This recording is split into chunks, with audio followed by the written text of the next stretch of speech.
Muchas bendiciones de lo alto, queridos hermanos y hermanas, de parte de la Iglesia Unción de Guerra. Su servidora en Cristo, Ana Ramírez, les saluda. Hoy con una nueva cápsula de sabiduría, la cual encontramos en Primera de Reyes, capítulo 13, del versículo 1 en adelante. Y dice así: He aquí que un varón de Dios, por palabra de Jehová, vino de Judá a Betel, y estando Jeroboam junto al altar para quemar incienso, aquel clamó contra el altar por palabra de Jehová y dijo: Altar, altar, así ha dicho Jehová, he aquí que a la casa de David nacerá un hijo llamado Josías, el cual sacrificará sobre ti a los sacerdotes de los lugares altos, que queman sobre ti incienso, y sobre ti quemarán huesos de hombres. Esta profecía se la daban a este rey porque este rey era un rey desobediente, un rey que no andaba conforme al corazón de Dios, pues hacía sacerdotes del pueblo como él quería y no como Dios lo había elegido, que era de la tribu de Leví. Además hacía sacrificios en los lugares altos donde Dios no lo había mandado. Y aquel mismo día dio una señal diciendo: Esta es la señal de que Jehová ha hablado. He aquí que el altar se quebrará y la ceniza que sobre él está se derramará. Porque Dios estaba contra esos altares que este rey hacía, siendo un rey totalmente lleno de ira, lleno de desobediencia, que no le importaba lo que Dios le mandó, sino que hacía conforme a su voluntad, con toda soberbia, ¿verdad? Con toda altivez. Hacía los sacrificios según él para Dios, y Dios no lo había mandado así, de ese modo. Cuando el rey Jeroboam oyó la palabra del varón de Dios que había clamado contra el altar de Betel, extendiendo su mano desde el altar, dijo: Prendedle. Mas la mano que había extendido contra él se le secó y no la pudo enderezar. Vea qué poderoso es el Señor. Así como le secó la mano a este rey para hacer ver quién es Jehová de los ejércitos, nosotros también tenemos que vivir en el temor de Dios, porque este rey para nada le temía a Dios, sino que él mismo se creía un Dios. Así que Dios le hace que la mano se le seque para que vea cuál es el poder de Dios. Y dice y el altar se rompió y se derramó la ceniza del altar conforme a la señal que el varón de Dios había dado por palabra de Jehová. Entonces respondiendo el rey dijo al varón de Dios: Te pido que ruegues ante la presencia de Jehová tu Dios y ores por mí, para que mi mano me sea restaurada. Y el varón de Dios oró a Jehová, y la mano del rey se le restauró y quedó como era antes. Dios le muestra este milagro a este rey. Cuando Dios nos muestra señales, milagros y prodigios, es para que nosotros le creamos, para que nosotros le tengamos respeto y lo adoremos y le sirvamos. Pero este rey eso no le importaba, pues sigue siendo malo. Escuchemos, dice: Y el rey dijo al varón de Dios: Ven conmigo a la casa y comerás, y yo te daré un presente. Pero el varón de Dios dijo al rey: Aunque me dieres la mitad de tu casa, no iría contigo, ni comería pan, ni bebería agua en este lugar. Eso le había dicho el Padre Eterno a este profeta que hiciera. Nosotros tenemos que tener mucho cuidado cuando Dios nos elige como profetas, porque primero tenemos que tener mucho cuidado a escuchar la voz de Dios correctamente para poder hablar. Y segundo, tener cuidado de cuidarnos de lo que el Señor nos ha mandado, porque sí, podría haber engaño, podría haber traición, y si nosotros no tenemos ese discernimiento, podríamos caer. Escucha lo que pasó. Porque así me ha ordenado por palabra de Jehová, diciendo: No comerás pan, ni beberás agua, ni regreses por el camino que fueres. Cuando el Señor nos da órdenes como estas, es para que nosotros salvemos nuestra propia vida. Y la Biblia está llena de decretos para nosotros, para que los sigamos, y es por bien de nosotros.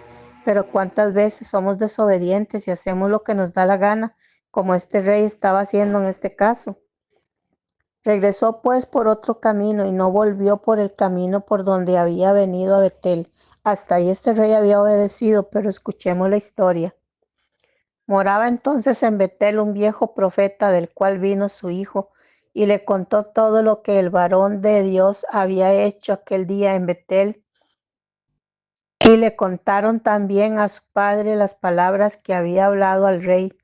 Y su padre les dijo, ¿por qué camino se fue? Y sus hijos le mostraron el camino por donde había regresado el varón de Dios que había venido a Judá. Y él dijo a sus hijos, ensilladme el asno. Y ellos le ensillaron el asno y él lo montó. Y yendo tras el varón de Dios, le halló sentado debajo de una encina. Y le dijo, ¿eres tú el varón de Dios que vino de Judá? Y él dijo, yo soy. Entonces le dijo, ven conmigo a casa y come pan. Mas él respondió, no podré comer contigo, ni iré contigo, ni tampoco comeré pan, ni beberé agua contigo en este lugar. Porque por palabra de Dios me ha dicho, no comas pan, ni bebas allí agua, ni regreses por el camino por donde fueres. Y el otro le dijo mintiéndole, yo también soy profeta como tú, y un ángel me ha hablado por palabra de Jehová diciendo, tráele contigo a su casa para que coma pan y beba agua. Yo siento que cuando Dios nos habla, nosotros tenemos que tener esa seguridad de que Dios es. Y si Dios es, tenemos que creerle, no importa pase lo que pase.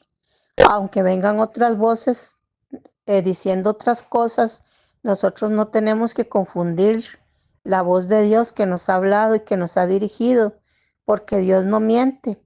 Así está escrito en la palabra, ni es hijo de hombre para que se arrepienta. Si él te dijo una cosa, eso es.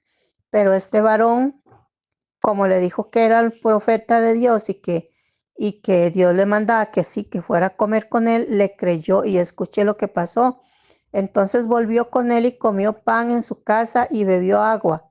Y aconteció que estando ellos en la casa, en la mesa, vino palabra de Jehová al profeta que le había hecho volver. Y clamó al varón de Dios que había venido de Judá diciendo, así dijo Jehová, por cuanto has sido rebelde al mandato de Jehová y no guardaste el mandamiento que Jehová tu Dios te había prescrito, sino que volviste y comiste pan y bebiste agua en el lugar donde Jehová te había dicho que no comieras pan ni bebieras agua, no entrará tu cuerpo en el sepulcro de tus padres. Cuando había comido pan y bebido, el que le había hecho volver le ensilló el asno, y yéndose le topó un león en el camino y le mató, y su cuerpo estaba echado en el camino, y el asno junto a él, y el león también junto al camino. Y he aquí unos que pasaban y vieron el cuerpo que estaba echado en el camino, y el león que estaba junto al cuerpo, y vinieron y lo dijeron en la ciudad donde el viejo profeta habitaba. Oyéndolo el profeta que le había hecho volver del camino, dijo al varón de Dios, dijo, el varón de Dios es que fue rebelde al mandato de Jehová. Por tanto, Jehová le ha entregado al león que le ha quebrantado y matado, conforme a la palabra de Jehová que él le dijo. Y habló a sus hijos y les dijo, ensilladme un asno, y ellos se lo ensillaron, y él fue y halló el cuerpo tendido en el camino, y el asno y el león que estaban junto al cuerpo, el león no había comido el cuerpo ni dañado el asno. Entonces tomó el profeta el cuerpo del varón de Dios y lo puso sobre el asno y se lo llevó. Y el profeta viejo vino a la ciudad para endecharle y enterrarle. Y puso el cuerpo en su sepulcro y le endecharon diciendo, ay, hermano mío. Y después que le hubieron endechado, habló a sus hijos diciendo, cuando yo muera, enterradme en el sepulcro en que está sepultado el varón de Dios, poned mis huesos junto a los suyos, porque sin duda vendrá lo que él dijo a voces por palabra de Jehová contra el altar que está en Betel y contra todas las casas de los lugares altos que están en las ciudades de Samaria. Con todo esto no se apartó Jeroboam de su mal camino, sino que volvió a ser sacerdotes de los lugares altos de entre el pueblo, y a quien quería lo consagraba para que fuese de los sacerdotes de los lugares altos. y eso fue causa de pecado a la casa de Jeroboam, por lo cual fue cortada y raída de sobre la faz de la tierra. Esta historia nos deja una gran enseñanza. Lo primero es la desobediencia, ¿verdad? Y el cuidado que tenemos que tener cuando Dios nos da palabra, cuando Dios nos dice, haz esto o no lo hagas. Tenemos que tener mucho cuidado y también porque Él nos ha advertido sobre el engaño que Satanás puede traer a nuestras vidas para hacernos caer. Esto está escrito y así fue, y nosotros tenemos que prestar atención. No podemos hacer una cosa que Dios nos mandó y luego hacer otra que Dios no nos ha mandado. Tenemos que probar los espíritus como escrito está en la palabra, porque la misma palabra dice que nosotros debemos escuchar la voz de Dios, que el pastor oye o conoce a sus ovejas y sus ovejas le conocen a él. Y nosotros tenemos que prestar oído, atento a la voz que nos ha hablado, ¿verdad? Que nos ha dicho, como el Señor le dijo a él, no coma ni beba agua, y va a venir otro y le dice, no, sí, ven, come y bebe agua. Dios no se comporta de ese modo. Por eso nosotros tenemos que tener mucho cuidado, examinar la palabra que Dios nos dice, examinar nuestros corazones para no caer. Es lamentable lo que le pasó a este profeta, en morir de ese modo, ¿verdad? Pero Dios todo lo tenía que dejar escrito así de esa manera porque al nosotros leer estas historias tenemos que ver que las cosas no son así tan fáciles como parece. Qué bonito ser profeta, ay sí, qué lindo hablar de parte de Dios, pero qué tal si somos engañados y hacemos otra cosa. Mire lo que le pasó a este profeta. Así es que tengamos cuidado. Hoy en este día maravilloso te pido, Padre Eterno, nos ayudes a escuchar tu voz y a no endurecer nuestros corazones, porque como tú lo has dicho en tu palabra, nosotros tenemos que ser guiados por ti, tenemos que ser dirigidos por ti, pero tenemos que tener mucho cuidado para no escuchar las voces de los enemigos que también nos van a hablar. Hoy te pido por todos los oyentes, Padre, para que tú escuches el clamor de ellos y los ayudes en todo lo que ellos necesiten, y que la paz de Dios que sobrepasa todo entendimiento, todo nuestra mente, nuestra alma, nuestro cuerpo, nuestro ser, venga sobre ellos para que ellos estén bien y puedan gozarse en tu presencia y poder escuchar tu voz y seguirla. En el nombre de Cristo Jesús. Amén.